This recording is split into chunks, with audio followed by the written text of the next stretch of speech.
Hello everyone, इस video में पढ़ेंगे वर्ग के बारे में पूरी जानकारी की। वर्ग क्या होता है, वर्ग में भुजाएं कितनी कितनी माप की होती हैं, वर्ग के कोण क्या होते हैं, वर्ग के विकर्ण क्या होते हैं, वर्ग का परिमाप और वर्ग का क्षेत्रफल।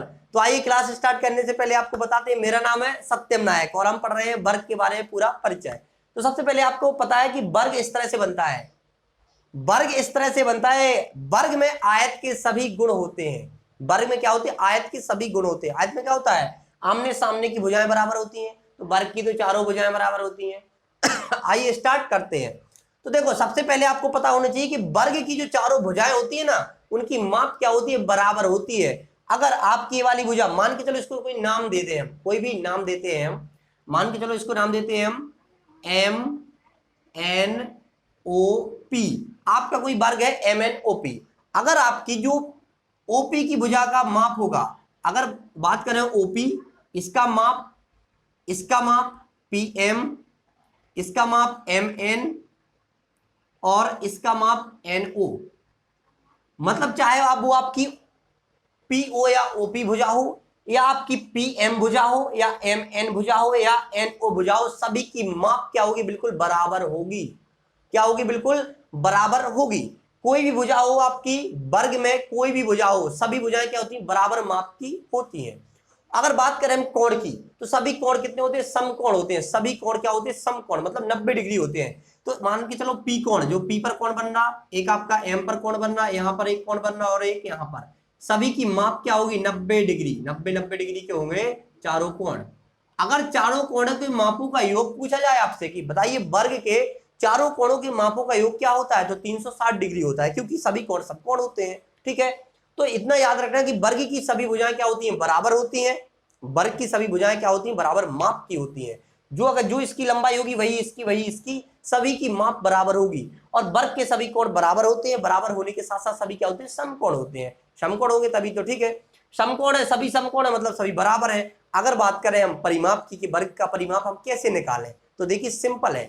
वर्ग का परिमाप बिल्कुल सिंपल है। कि आपको पता है, किसी भी चतुर्भुज का अगर आप परिमाप निकालते हैं तो उसके चारों भुजाओं का योग करना पड़ता है।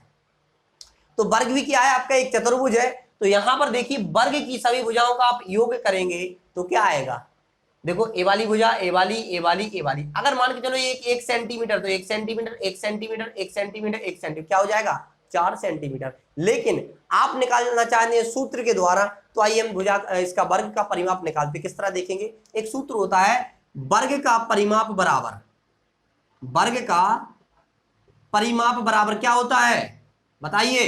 वर्ग का परिमाप होता है 4 गुणा भुजा, क्योंकि आप सभी भुजाओं को जोड़ेंगे तो 4 हो जाएगी भुजा। तो सीधा सीधा क्या करो, 4 गुणा भुजा। ये वर्ग का क्या होता है बेटा, परिमाप। वर्ग का क्या हो जाएगा बेटा, परिमाप। ये क्या है, वर्ग का परिमाप बराबर 4 गुणा भुजा, क्योंकि सभी भुजाएं बराबर है।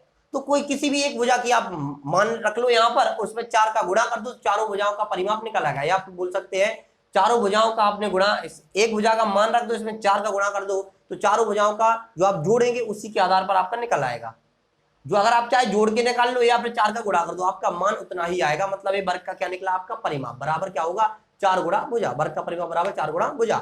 अगर बात करें हम विकर्ण देखेंगे इसके थोड़ी देर में। अगर बात करें हम वर्ग का परिमाप निकाल लिया, वर्ग का क्षेत्रफल निकालें। क्षेत्रफल क्या आएगा, वर्ग का परिमाप तो पता है, ये बॉर्डर जो बाहर की रेखा है, इसको यहां से चले और यहां तक, तो एक चक्कर लगाने में जो आपका पूरा इतना आपने दूरी तय की बार बार, तो वो वर्ग का परिमाप हो गया। लेकिन अगर क्षेत्रफल निकालें अंदर का पूरा पूरा क्षेत्रफल निकालें वर्ग का, तो क्या होता है, तो क्षेत्रफल निकालें तो याद रखना, भुजा गुणा भुजा क्या होगा, भुजा गुणा भुजा। किसी भी दो भुजाओं का आप गुणा कर दीजिए, क्योंकि वर्ग की सभी भुजाएं बराबर रहती हैं, तो आप किसी भी दो भुजाओं का आप गुणा कर दीजिए, वही वर्ग का क्षेत्रफल होगा। तो यहां पर देखिए, वर्ग का क्षेत्रफल बराबर, वर्ग का क्षेत्रफल बराबर क्या होगा, भुजा गुणा भुजा, भुजा गुणा भुजा। मतलब क्या होगा, भुजा का वर्ग, भुजा का वर्ग या भुजा का स्क्वायर। ठीक है, तो वर्ग का क्षेत्रफल क्या होगा, भुजा गुणा भुजा, भुजा का स्क्वायर। किसी भी दो भुजाओं का गुणा कर दीजिए आपस में, वही क्या होगा, आपका वर्ग का क्षेत्रफल होगा। अगर हम बात करें विकर्ण की, तो वर्ग का विकर्ण देखने के लिए सबसे पहले हम एक चित्र बनाते हैं नया।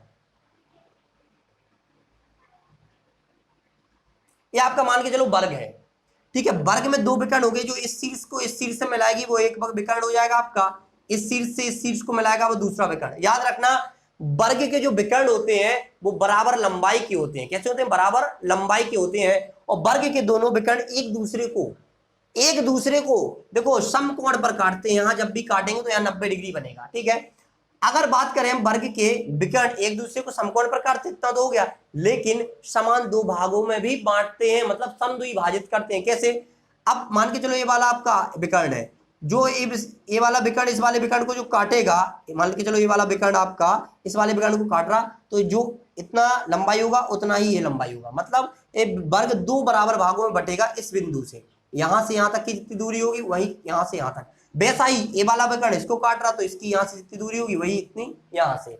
अगर कोई विकर्ण आपका 4 सेंटीमीटर का है तो दूसरा विकर्ण उसको जब काटेगा तो दो बराबर भागों में काटेगा, मतलब 2 सेंटीमीटर का एक भाग, दूसरा भी 2 सेंटीमीटर का। तो इस तरह से आपने देख लिया वर्ग का विकर्ण। अगर आपको वर्ग दिया है और उसकी भुजा दी गई है, भुजाओं की माप दी गई है, आपको वर्ग का विकर्ण निकालना है, तो कैसे निकालेंगे? अगर एक विकर्ण निकाल लेंगे वही आपका दूसरा माप कहलाए, क्योंकि दोनों विकर्ण क्या होते हैं? बराबर होते हैं वर्ग के। तो अगर तो एक सूत्र है सिंपल, वर्ग का विकर्ण बराबर, देखो यहां पर अगर आपको कोई भी विकर्ण, मान के चलो एक विकर्ण है, आपको याद करना है एक विकर्ण, क्योंकि एक अगर पता चल जाएगा तो दूसरे क्या होंगे? दोनों विकर्ण क्या होंगे? बराबर होते हैं, तो दूसरा भी विकर्ण हमें क्या चल जाएगा? पता चल जाएगा। तो यहां पर लिखते हैं हम वर्ग का एक विकर्ण है आपका, और भुजा आपको दी गई है, भुजा की माप दी गई है आपको। ठीक है, सभी भुजा बराबर होती है, मान के चलो कोई भी एक भुजा दी गई है आपको। ठीक है, तो वर्ग का विकर्ण हम कैसे निकालेंगे? देखिए यहां पर सूत्र होता है वर्ग का विकर्ण बराबर, वर्ग का विकर्ण बराबर √2 गुणा भुजा। क्या निकालेंगे? √2 गुणा भुजा। तो ये आपका क्या निकलेगा? वर्ग का विकर्ण। मान के चलो आपको भुजा दी गई है, आपसे पूछा गया वर्ग का विकर्ण की लंबाई बताइए, तो इसमें क्या होगा? √2 गुणा भुजा। यही क्या होगा? आप भुजा का मान रख दीजिए, जो भी आपकी जितनी सेंटीमीटर या जितनी मीटर भुजा है वो रख दीजिए। तो इस तरह से आपने वर्ग पढ़ा। तो आशा करते हैं कि आपको वर्ग के बारे में जो हमने जानकारी दी है वो सब कुछ समझ में आया होगा। अगर आपको वीडियो पसंद आई तो वीडियो को लाइक कीजिए। अगर आप हमारे चैनल पर नए आए हैं तो सब्सक्राइब कीजिए, या अभी तक आपने चैनल को सब्सक्राइब नहीं किया तो आप हमारे चैनल को सब्सक्राइब जरूर करिए। Thanks for watching.